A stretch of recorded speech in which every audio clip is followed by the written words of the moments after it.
And next up, we'll tell you about the Bondi massacre and how, while Australia reels from the impact of the Bondi massacre, US Intel Chief Tulsi Gabbard has directly linked the attack to immigration. In a social media post, Gabbard wrote, and I'm quoting here, "The tragic Islamist terror attack against those at Hanukkah celebrations in Australia sadly should not come as a surprise to anyone." She goes on to say that this is a direct result of the massive influx of Islamists to Australia.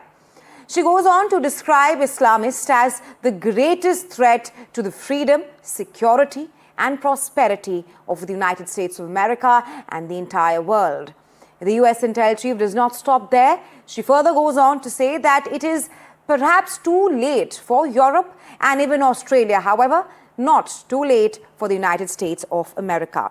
And well, to talk more on this, my colleague Shiv Arur is now joining me live. Shiv, what do you make of the US Intel Chief Tulsi Gabbard coming out in open and citing Islamization of Australia as a fact to what happened at the Bondi Beach?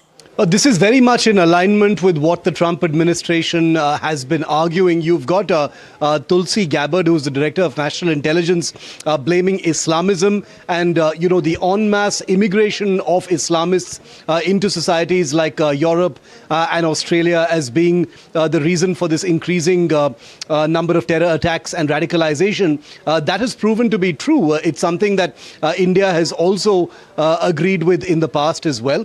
You've got President Trump, who is Tulsi Gabbard's boss, blaming radical Islamic terrorism. Now, over the last 15 to 20 years, the fact that immigration policies have fallen prey to, all manner of things, whether it is open door policies, open borders, inclusivity, the fallout of what's been happening in West Asia, the woke politics and woke generation politics infecting policy in many of these so-called Western countries, also Australia, has meant that this is no longer just propaganda. This is no longer something that is the subject of social media banter. This is very real, it's very on the ground, and it's something that is demonstrable. Now, radicalization is an issue that India has dealt with quite literally. Homegrown radicalization is something that India is dealing with right now in the wake of the Delhi blasts as well.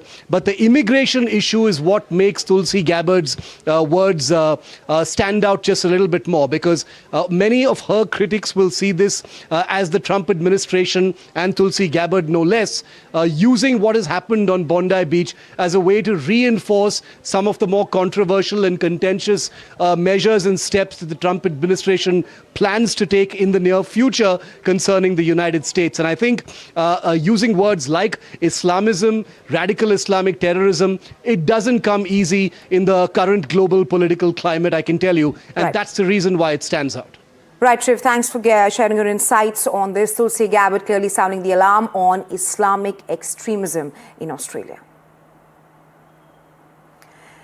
Well, she also goes on to say that it's too late for Europe and Australia. Let's now take you through the Islamist menace in Europe.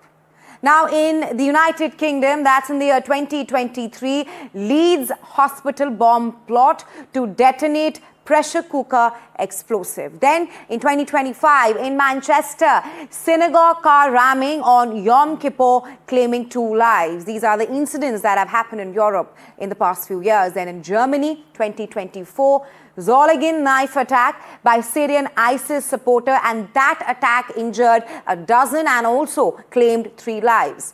Last year then in Munich, shooting targeted at Israeli diplomatic site. However, nobody was injured in that attack. Then in France, 2023, radicalized Chechen youth. They murdered a school teacher in France in 2023. The same year, tourist killed near Eiffel Tower. Attackers cited vengeance for Muslims. So these are perhaps some list of the Islamist menace in Europe in the past few years. Well, while we are on the Bondi Beach massacre story, let's now take you through the latest revelations so far on the Bondi Beach massacre. Number one, the Bondi I'll ask my producer to show us that wall on the Bondi Beach massacre. Number one is that the Bondi gunman is now charged with 59 offences, 15 counts of murder. This is a 50-year-old father who was killed at the site. Moving on to the next revelation on the Bondi Beach shooting, the fact that the first funeral was held of the victims of the Bondi Beach massacre. Right, so 20 people right now are receiving care in Sydney hospitals. Moving on to the third revelation so far. The father-son duo carried out the attack using 6 firearms, which were then found out in their vehicles. The formal questioning of the 24-year-old shooter, that's the son who is alive, who is in the hospital, is still awaited. And lastly, digital material is being forensically examined so far. So that's the latest when it comes to Bondi Beach massacre and the probe that is going on.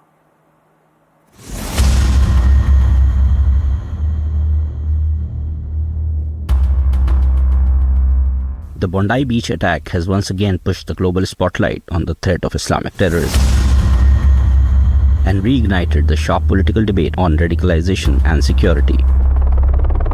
While Australian authorities continue investigations, leaders in the United States have called out radical Islamist terror.